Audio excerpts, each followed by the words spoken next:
안녕하세요. 상소주역입니다. 지금부터 강의를 시작하겠습니다. 오늘의 강의는 주역 64교회 중 16번째 개인 뇌지예교의 네 번째 시간입니다. 마지막 시간이죠. 우리가 지난 시간에 뭘 배웠죠? 지난 시간에는 뇌지예교의 초효, 2효, 3효, 효사를 배웠습니다. 오늘은 마지막 시간으로 4효, 5효, 상효를 배우는 시간이 되겠습니다. 자, 우리 괴상을 한 번 더 되돌아 볼까요? 뇌지예교의 상괴는 양효, 음효, 음효로 구성되어 있는 우레를 상징하는 징괴, 하괴는 음효, 음효, 음효, 음효색으로 구성되어 있는 땅을 상징하는 곤괴의 모습입니다. 자, 그럼 구사, 효사부터 시작을 해볼까요? 구사. 먼저 우리말로 적어보죠. 구사. 유예, 대유덕입니다.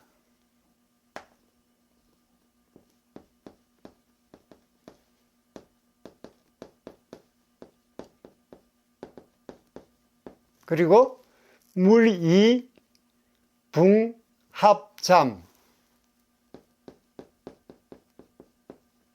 물이,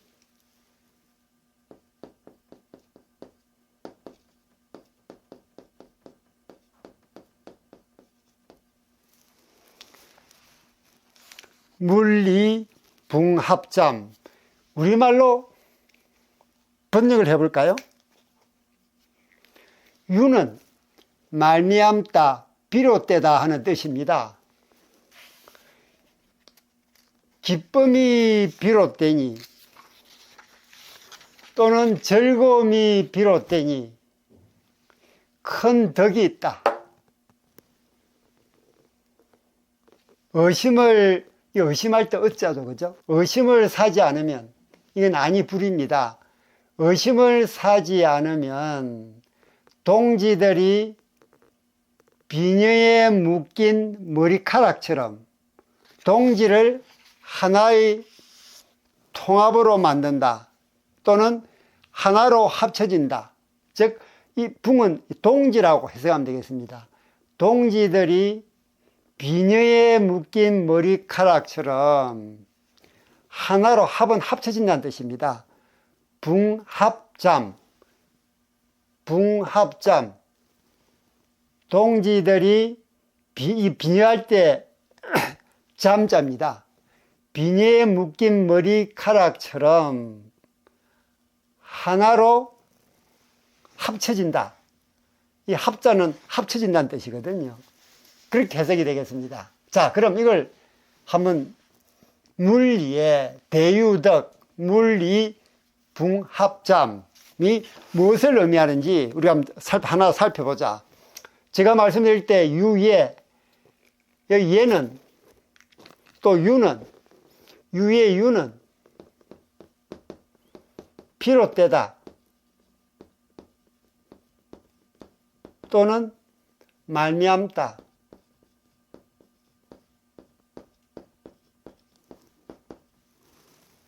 그런 뜻을 가지고 있습니다. 그러니까 예의, 기쁨의, 즐거움이 비롯되는 것이니 또는 비롯되는 것이니 또는 시작되는 것이니 큰 덕이 있다. 의심을 하지 않으면 동지들이 비녀에 묶인 머리카락처럼 하나로 합쳐진다 라는 뜻이라고 했습니다. 이 얘기는 이 뇌지예교의 모든 기쁨, 즐거움은 이 구사에서 이 유가 말미암다 또는 비롯하다는 뜻이니까 기쁨이 말미암으니 뭐가? 구사죠. 구사는 보시다시피 6개의 효 중에서 유일한 양효입니다. 그리고 이 양효가 괴주죠. 6개 효 중에서 유일한 양효이기 때문에 괴주가 됩니다. 괴주인 것이기 때문에 구사에서 모든 기쁨, 즐거움이 비롯되는 것입니다. 그래서 크게 얻음이 있다라고 효사는 얘기를 하고 있습니다. 자, 여기서 물이 의심하지 않으면 이라는 뜻은 일종의 경고입니다. 무슨 경고냐? 사요는 무슨 자리죠? 사요는 군자 바로 밑에 있는 대신의 자리입니다. 즉 신하의 자리죠. 신하의 자리입니다. 신하의 자리이기 때문에 이 구사가 의심을 받으면은 좋지 않은 일이 벌어지기 십상입니다. 왜? 바로 위에 임금의 자리인 유고가 있지 않습니까? 그죠? 그래서 구사는, 즉 사효는 신하의 자리인데, 신하가 주도적으로 정치적 리더십을 발휘하게 되면 당연히 주위 사람들부터 의심을 받게 되죠. 그래서 위험해집니다. 구사에서 의심이 등장하는 내용을 우리가 물상으로 보면, 호계를 한번 볼까요? 호계는 제가 말씀드렸듯이 초효와 상효를 제거하고 2, 3, 4효를 내호계로 하고 3, 4, 5효를 외호계로 한다고 했습니다. 그럼 외호계는 뭐죠? 음효, 양효, 음효죠. 그죠? 음효, 양효, 음효입니다. 이건 뭘 상징하죠? 물을 상징하는 감입니다. 물을 상징한 감이, 여기에 의심이라는 물상이 들어가죠. 의심. 그래서 3, 4, 5효 외호계 감에 의심이라는 물상이 있기 때문에 여기에 의심이라는 효사가 나오는 것입니다. 그래서 의심이 등장한 물상적 근거는 외호계 3, 4, 5효의 감에 있다 라고 우리가 알 수가 있겠습니다. 다음 우리 붕합잠, 우리 한자가 낯설죠. 붕자는 아실 겁니다. 그죠? 붕자는 동지, 친구, 붕우 할 때 붕자죠. 동지가 이 붕합잠, 잠은 비녀입니다. 비녀. 머리에 꽂는 비녀 있죠. 비녀가 머리카락을 묶듯이, 동지가 비녀가 머리카락을 묶듯이 하나로 합쳐진다. 이 합자는 합쳐진다는 얘기입니다. 합쳐진다. 그래서 붕합잠은 동지가 비니에 묶인 머리카락처럼 하나로 합쳐진다. 또는 동지들이 비니에 묶인 머리카락처럼 하나로 합쳐진다 라고 해석이 됩니다. 이것을 우리가 또 물상으로 한번 해석을 해볼까요? 붕합잠이 어떻게 나왔는지 붕합잠을 물상으로 해석을 해보겠습니다.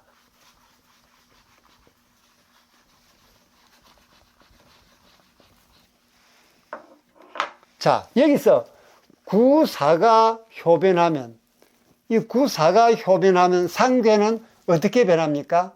양효가 음으로 변하니까 음효가 되죠. 그래서 상괴는 곤이 됩니다. 또 하괴는 뭡니까? 하괴도 곤이죠. 상괴도 곤으로 바뀌고 하괴도 곤으로 바뀌니 상괴, 하괴가 모두 곤으로 되어 있습니다. 곤은 무슨 물상이 있습니까? 곤에는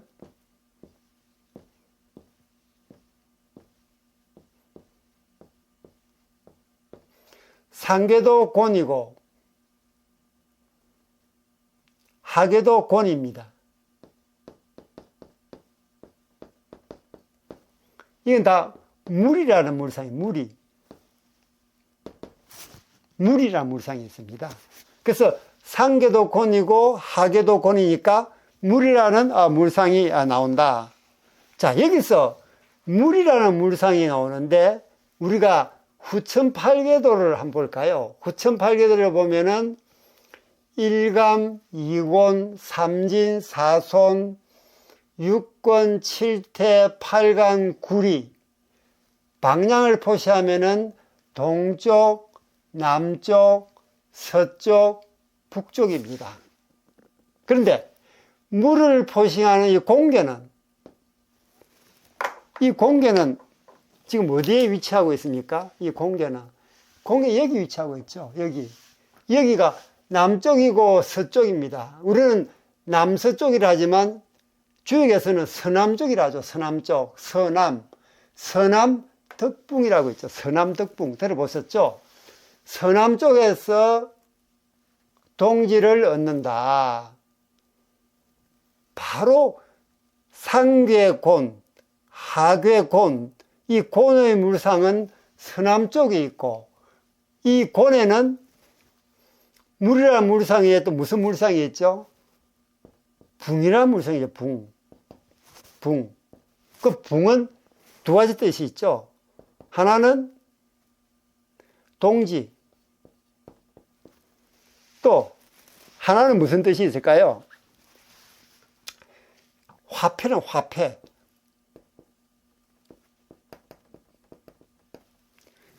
동지 또는 화폐라는 물상이 나옵니다. 그래서 여기 붕은 동지라는 뜻이죠. 서남덕붕이라고 하면 서남 쪽에서 동지를 얻는다. 왜 동지를 얻느냐?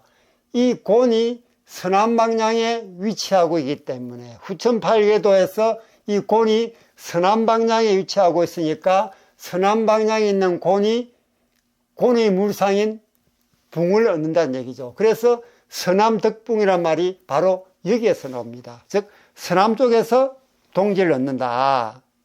여기서 구사는 조금 전에 말씀드렸듯이 6개 호 중에서 유일한 양효입니다. 그래서 여러 음효를 하나로 묶어내는 역할을 하죠. 양효가 하나이기 때문에 나머지 5 음효를 묶어내는 그런 역할도 하고 있는 것입니다. 그래서 서남덕봉이란 말이 앞으로 계속 나올 겁니다. 쭉 우리 공부를 하다 보면 서남덕봉은 다른 뜻이 아니라 서남 방향, 서쪽과 남쪽 사이에 있는 서남 방향에 있는 곤에 붕이라는 물상이 있으니 서남덕붕이 된다라고 이해를 하시면 되겠습니다. 자, 그럼 이 구사가 우리에게 주는 교훈은 무엇일까요? 이 보시면은 알다시피 동지들이 비녀로 머리카락을 묶듯 하나로 합친다는 얘기는 진정한 리더십을 얘기하죠. 리더십. 그래서 리더십으로 팀을 이끌어라. 리더십으로 리드하라. 리더십으로 이끌어라 하는 그런 교훈을 우리에게 전해주고 있습니다. 자, 다음은 유고를 볼까요? 유고.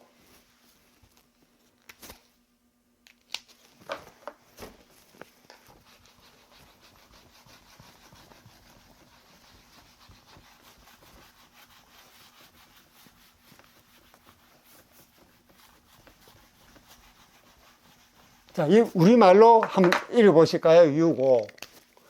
정질항불사입니다.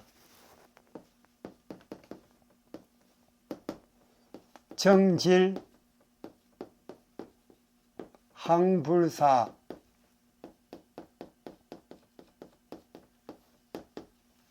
보시면은 이걸 우리말로 번역을 하면 꿋꿋이, 정은 곧다는 얘기죠. 꿋꿋이 질병에 대처하니 항구히 또는 오랫동안 죽지 않는다 라고 효사는 우리에게 얘기를 하고 있습니다. 이건 뭘 뜻하는 것일까요? 꿋꿋이 질병에 대처하니 항구히 또는 오랫동안 죽지 않는다. 지금 6호는 임금의 자리고 왕의 자리입니다. 그런데 구사가 유일한 양요로서 괴주가 되어버리니 모든 관심이 구사에 집중이 되고 있죠. 그러니까 임금인 6호는 공중에 붕 떠버린 겁니다. 마음이 편할 리가 없죠. 그래서 꿋꿋이 질병에 대처한다 라는 그런 효사가 나옵니다. 더군다나 6호는 아래에 구사라는 강한 양효를 타고 있습니다. 주역에서는 음효가 양효를 타고 있으면 좋지 않은 것이죠. 왕의 자리로서, 임금의 자리로서도 불안한데 또 양효까지 타고 있으니 질병으로 나타나는 겁니다. 그러나 이 6호는 그 질병에 대해서 떳떳하게 굳건하게 대처를 합니다. 자, 질병을 물상으로 보면 이 질병은 어떻게 나왔을까요? 질병을 물상으로 보면은 3, 4, 5효 감에서 3, 4, 5효 외호계죠. 3효, 4효, 5효 외호계 감에 질병이라는 물상이 있습니다. 감계에 물을 상징하는 감계에 질병이라는 물상이 있다. 그래서 여기에 질병이라는 효사가 나오는 것이죠. 그런데 이 질병은 몸이 아픈 게 아닙니다. 모든 관심이 구사에 집중되어 있으니까 6호는 마음이 아픈 거죠. 저 마음의 병입니다. 마음의 병. 그럼에도 6호가 자신의 모습을 꿋꿋이 견제할 수 있는 것은 그나마 뇌지예괴 괴상을 보게 되면 위에는 움직이는 우레를 상징하고 아래는 순응하는 물상도 가지고 있는 공계가 이루어져 있습니다. 위에는 움직임을 상징하는 징괴, 아래는 순응을 상징하는 공괴로 이루어져 있죠. 그래서 순응하면서 움직입니다. 이 구사가 자기가 괴주로 해가지고 마음대로 움직이는 게 아니고 괴상에서 이루어져 있듯이 순응하면서 움직이니 6호가 그나마 마음의 병이 생기긴 해도 꿋꿋하게 견딜 수가 있는 것입니다. 그래서 구사가 막무가내로 움직이는 것이 아니고 자연에 순응하면서 움직이기 때문에 왕의 자리는 영원히 또는 항구히 죽지 않는다는 얘기는 보존된다는 얘기죠. 그래서 왕의 자리는 보존이 됩니다. 또 6호가 효변하면은 상괴는 어떻게 되죠? 양효, 음효가 되죠. 바로 태괴가 됩니다. 태괴는 무슨 물상이 있죠? 자, 양효,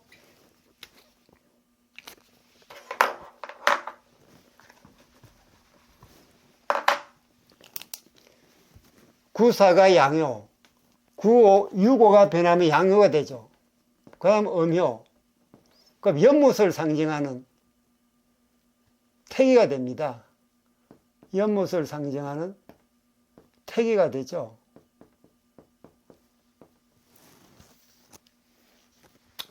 연못을 상징하는 태기에는 무슨 물상이 있느냐? 회절, 꺾어진다 또는 부서진다, 망가진다는 뜻이죠. 회절의 물상이 있습니다. 회절되는 것은 그럼 여기서 무엇이 회절됩니까? 마음의 병이 회절되죠. 마음의 병이 회절된다는 얘기는 마음의 병이 낫는다는 얘기입니다. 마음의 병이 휴어져 버리고 없어져 버리니까요. 그래서 마음의 병이 오래도록 죽지 않는 얘기는 마음의 병이 나아버린다는 얘기죠. 그래서 정질항불사, 그리고 여기서 6호는 중도를 얻었습니다. 그렇죠? 초효, 2효, 3효 또는 하효, 중효, 상효로 구성된 걸 볼 때인 중도를 얻었습니다. 중도를 얻었다는 얘기는 예괴 전체의 주제가 순응하며 움직이는 겁니다. 순응하며 움직이니까 바로 시중을 얻은 거죠. 때에 맞게 움직이니까 시중이죠. 순응하며 움직인다는 얘기는 때에 맞게 움직인다는 시중의 뜻을 가지고 있습니다. 시중. 때에 맞게 움직인다. 시중을 얻었다는 얘기입니다. 유고는. 그래서 또 꿋꿋하게 질병에 대처할 수가 있는 것입니다. 자, 여기서 비록 구사인 신하의 권력이 막강합니다. 막강하지만 무리 없이 구사가 나라를 이끌어 간다면, 즉 순응하면서 움직인다. 즉 무리하지 않고 나라를 이끈다 그러면 굳이 임금인 유고가 그렇게 걱정할 필요가 없습니다. 즉 마음의 병을 앓을 필요가 없죠. 마음의 병을 틀어버리고 즐겁게 살기만 하면 됩니다. 유고는. 왜? 구사가 순응하면서 움직이니까, 즉 적절한 선을 유지하면서 나라를 잘 다스려주니 굳이 왕으로서 마음에 앓을 필요가 없는 거죠. 또 이 유고가 효면하면 뭐가 된댔죠? 양효, 음효가 된댔죠. 양효, 음효입니다. 요거 바뀌죠, 그죠?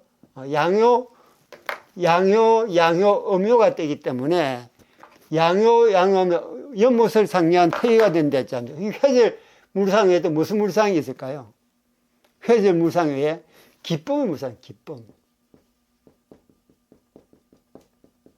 그래서 연못을 상징하는 태계에는 회절의 물상이 있음과 동시에 기쁨의 물상도 있기 때문에 질병에 꿋꿋이 대처하며 항구히 죽지 않는다, 오랫동안 죽지 않는다 라는 효사가 유고에서 얘기를 하고 있는 것입니다.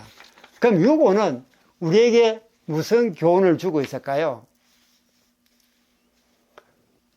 유고는 비록 모든 관심이 신하인 구사에 집중되어 있지만 그 이유는 신하인 구사가 양효이기 때문에, 유일한 양효이기 때문에 여기에 모든 관심이 집중되어 있지만 유고는 그나마 중도를 취해서, 중도를 얻어서 질병에 꿋꿋이 대처하기 때문에 항구히 죽지 않는다, 오랫동안 죽지 않는다 하는 효사를 우리에게 전해주고 있는 것입니다. 그래서 괴주가 아닐지라도 시중을 얻어서 꿋꿋하게 대처하고 있는 유고의 그 마음의 자세를 우리에게 건네주고 있습니다. 우리도 어떤 높은 자리에 있다 했을 때, 우리가 어떤 높은 자리에 있을 때 아래 사람이 위 사람을 대신해서 순응하면서 그 역할을 제대로 수행해 준다 그러면 그 위에는 상사는 굳이 그 부하에 대해서 불안할 마음을 가질 필요가 없다. 꿋꿋하게 그 마음의 병을 치유하면서 즐기기만 하면 된다 라는 부분을 유고는 우리에게 알려주고 있는 것입니다. 자, 다음은 상육을 볼까요? 상육.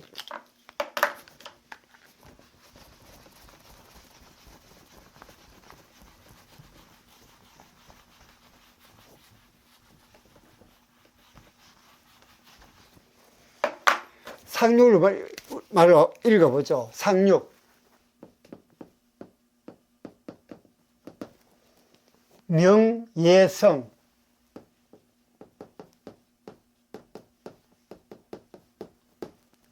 유투무구.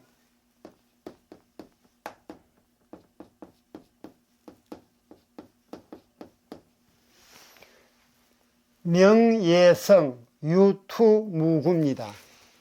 이걸 우리말로 번역하면 어떻게 생길까요?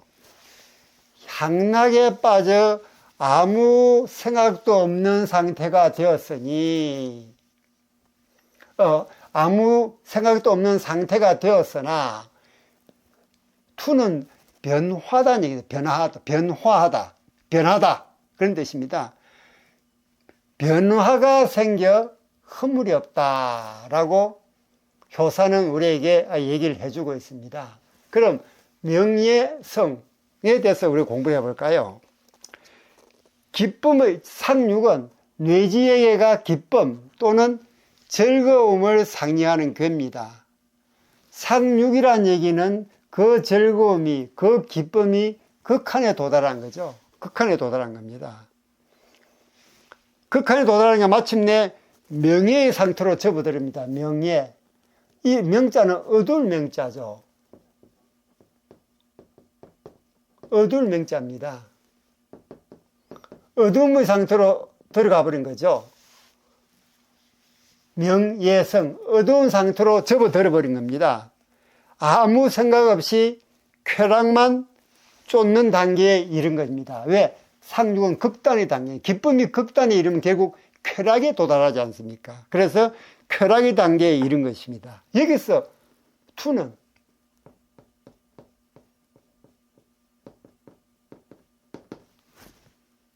변하다, 변하다 라는 뜻을 가지고 있습니다. 자, 그럼 여기서 변화가 생긴다는 얘기는 이유는 뭘까요? 변화가 생긴다. 그럼 바로 효변입니다. 효변. 즉, 상륙이 변해버리는 거죠. 상륙이 변해버리면은 상괴는 어떻게 되나요? 상괴는 양효, 음효, 음효에서 양효, 음효, 양효가 되죠. 양효, 음효, 음효인데 양효를 버려버립니다. 그럼 이게 무엇을 상징하죠? 불을 상징하는 이계가 되어버리죠. 불을 상징하는 이계가 됩니다. 즉, 불을 상징하는 이계는 밝아지는 거죠. 그래서 상륙이 호변하면 그 어둡던 명이 불을 상징하는 이계로 바뀌면서 밝음으로 변해버립니다. 즉, 어둠 속에서 밝음이 다시 찾아온 것이죠.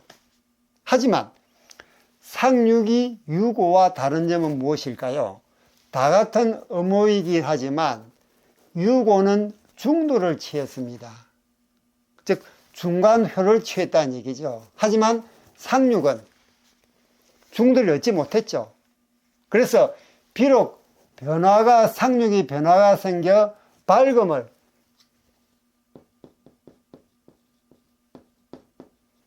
밝음을 얻긴 했지만 이 뒤에는 또 다른 밝음을 물상 외에 전투란 물상, 밝음이란 물상 외에 전투란 물상도 있습니다. 그래서 전투의 모습이 있죠. 그래서 맹자가 지적했듯이 고난은 삶의 길이요 안락은 죽음의 길이다. 그 이유는 고난은 성장의 필수 조건이고 향락의 끝은 결국 죽음이다 라고 맹자가 얘기를 했듯이 결국 사람은 고난을 통해서 성장을 해 나간다는 얘기죠. 그래서 안락만 추구하다가 이러할 때 즐거움과 또는 기쁨의 극한에 달하면 결국 죽음에 이르는 길밖에 없다. 그래서 우리에게는 인생을 살아가면서 고난은 삶의 길이요 안락은 죽음의 길이다 라고 맹자가 얘기했듯이 고난은 인간을 성장시키는 필수 조건이 되고 향락을 계속 향락만 추구하다 보면 그 끝은 죽음에 도달한다 라고 얘기하고 있습니다. 이 효사에는 명예성 유투무구라는 이 효사에는 누구를 연상케 합니까? 이 효사는 상나라의 마지막 왕 또는 폭구로 알려져 있는 주왕을 연상케 합니다. 주왕. 이렇게 쓰죠. 주왕은 달기라는 여자의 꿰매 빠져서 주색을 즐기다가 결국 주나라 무왕에게 나라를 빼앗기고 맙니다. 결국 기쁨, 즐거움의 극에 도달하니 결국 죽음이 찾아온 것이죠. 물론 이 역사는 성자의 역사이기 때문에 상나라를 멸망시킨 주나라를 중심으로 이 효사도 만들어진 게 사실입니다. 그래서 일부 학자들은 이 상나라의 마지막인 이 주왕은 이렇게 폭군으로만 알려져 있는 것이 아니고 실제로 중앙 집권을 강화시키고 동이족을 멀리 내쫓는 그런 형군으로도 알려져 있습니다. 다만 이 시기에 주나라 무왕에게 나라를 빼앗겼기 때문에 온갖 고사에서 나오죠. 뭐가 나옵니까? 주지육림 또는 포락지형,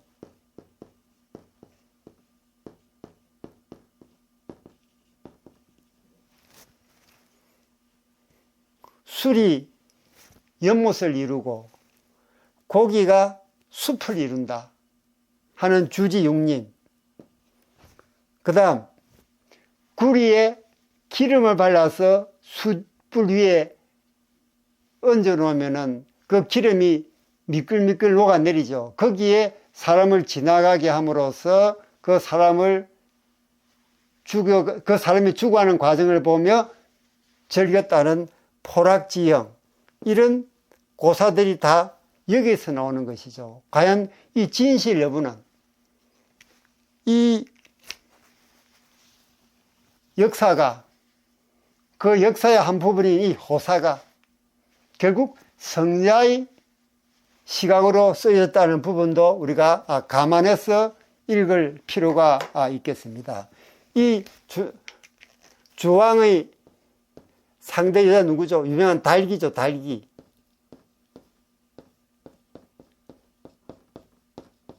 달기입니다. 이 달기라는 여자에 의해서 결국 주왕은 상나라를 넘겨주죠. 그래서 주나라가 상나라를 멸망시키는 결정적인 계기가 되는데, 이 상륙효사에는 이 상나라의 마지막 왕인 주왕이 기쁨, 즐거움의 거기까지 도달했다가 결국 죽음이 이루어들어서는 그 부분을 암시를 하고 있습니다. 지금까지 내지얘기의 네 번째 시간, 사효, 오효, 상효의 효사에 대해서 설명드렸습니다. 여기에 대해서 여러분의 의견도 댓글로 남겨주세요. 하나하나 읽어보고 명심하고 반영해서 더 좋은 영상을 만드는데 최선을 다하겠습니다. 여러분들의 좋아요, 구독, 댓글은 제게 큰 힘이 됩니다. 저는 다음 시간에 더 좋은 영상으로 여러분을 찾아뵙도록 하겠습니다. 여러분 감사합니다. 안녕.